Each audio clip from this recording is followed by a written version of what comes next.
So today I'm going to be sharing my thoughts on some of the new releases, which ones I would never need to smell again, which ones are on my wish list, and which ones I actually bought a full-size bottle of. Let's get started. First up, let's start with one of the most hyped up relaunches. So this fragrance was actually launched last year, sold out almost immediately, and this is a collaboration between Perfumerism, which is a very prominent fragrance influencer, Emma, along with Commodity, right? So you're already probably familiar with Emma from Perfumerism, but in case you're not, she really made the trend of milky smelling perfumes more popular in my opinion. Of course, milky electronic type of fragrances have always existed, but I really feel like she made it a lot more trendy as she documented her journey to try to find her idea or her vision of what she would think of as the perfect milk perfume. So she collabed with Commodity to create Milk Orchid.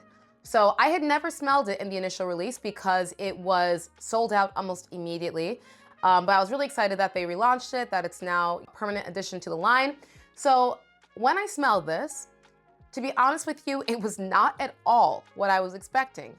I was expecting what I associate with a very milky perfume, which is something like Blanche Bette, or Her Confessions by Lattafa, which is inspired by Blanche Bette, or Milky Way by Mason Asrar. It's more of a tropical floral scent.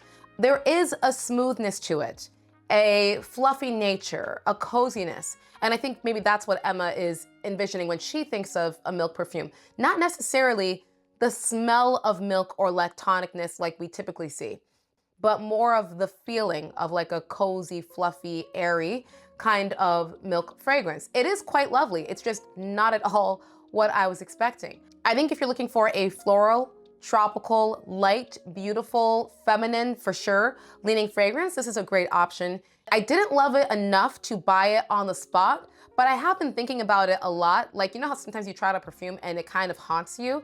I think I might go back and at least scoop up a travel size and see how I feel, because I really do think it'll be a great addition to my wardrobe for this spring and summertime. Next up, we've got Armani Power View. Now, I already spoke about this fragrance a few weeks ago when it was initially launched. And at that time, I said that I felt that it was a bit overhyped and nice, but kind of expensive for what it's giving. I just feel like it feels like an underwhelming tropical fragrance. I didn't feel like it was anything groundbreaking for me, but I wanted to try it again. And I think I like it less than I even did the first time. Sometimes guava or passion fruit or red currant notes might not perform the best to my nose in terms of them just not being as likable. And I just found myself not really liking the smell. I don't know if it was just maybe a little bit too sweet, a little bit too cloying. It was a little bit too something to where I don't really want. I'm not interested in even a travel size. It's not my vibe, but I understand why people would like the DNA, but it's still gonna be a pass for me at this time. Next up, we've got Jador Intense. How could I resist a perfume with Rihanna in the marketing? This was an absolute hell no upon first sniff for me. Now, I have not smelled the original Jador in a long time, but from what I remember, I mean, Jador's been out literally since I was in high school. From what I remember, I've always believed Jador to be a beautiful fragrance. I am going to circle back and try out the original Eau de Toilette and Eau de Parfum again, because it's been so long.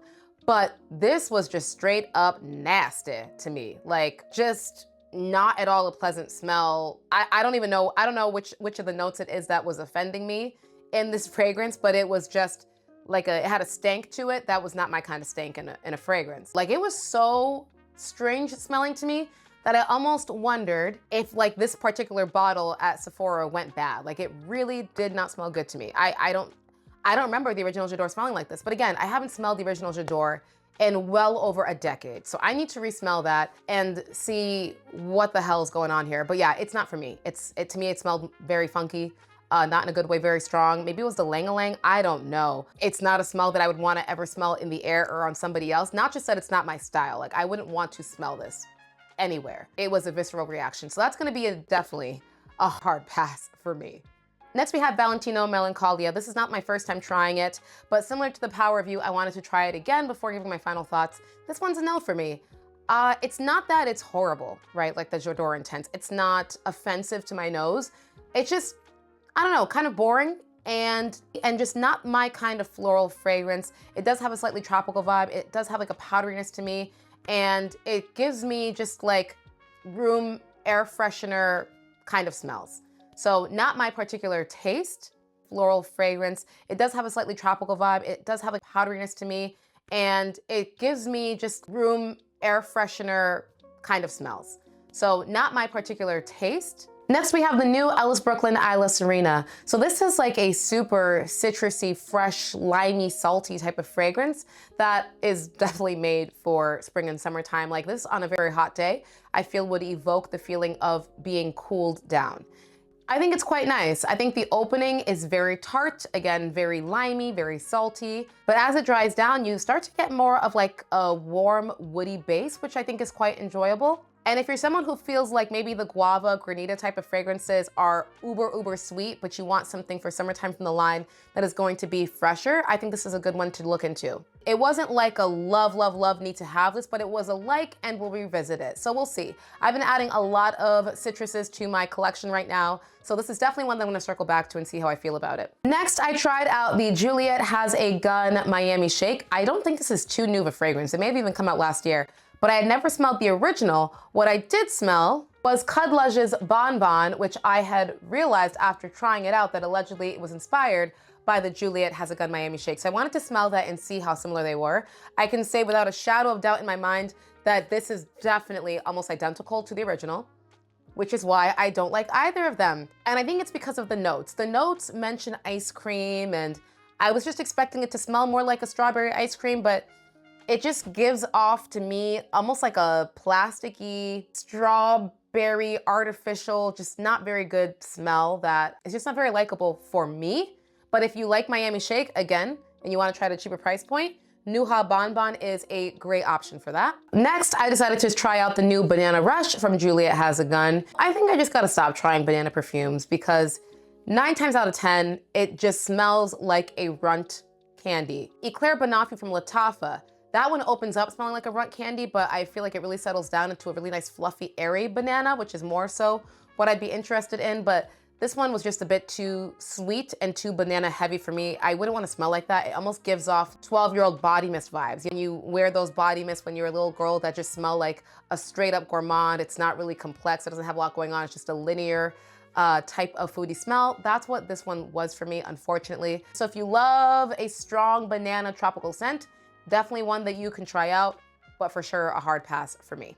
Next up, I tested out the new Glossier U fragrance. This one was also a hate at first sniff. Man, this trip, now that I think about it, was pretty rough. It was not filled with a lot of hits, unfortunately. But this was an immediate hate at first sniff. I don't even know who's asking for all of these Glossier U flankers. Do we need them? Because the essence of the fragrance, the first one, right, is this really lovely, musky scent. And I just think some of these flankers, they just start to lean in a direction where it's like, you're not even Glossier U anymore. I don't even know what you are, but you're not Glossier U. Anyways, I think this was just too white floral for me. Way too heavy on the white floral.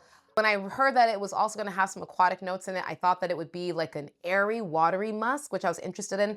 But for me, it's just the floral notes were not enjoyable. This is one of the few that I didn't just test out on paper. I actually tested it out on my skin, regrettably. Did not like the smell at all. Just a no. So I will continue to stick with my original Glossier U for the time being, and I just hope that they just stop with the flankers. We don't need any more, in my opinion. Next, I tested out Honeymoon from Flur. This is one of their new releases. I was very nervous about this when I initially heard they were coming out with a scent that featured honey. Honey can be a great scent and fragrance for me, but it can also be one that can lead to just too sweet and too cloying of a scent. And so I was worried it was going to be like that. But it's honestly not. To me, this opens up actually pretty fresh, even though you do get honey and the honey is sweet.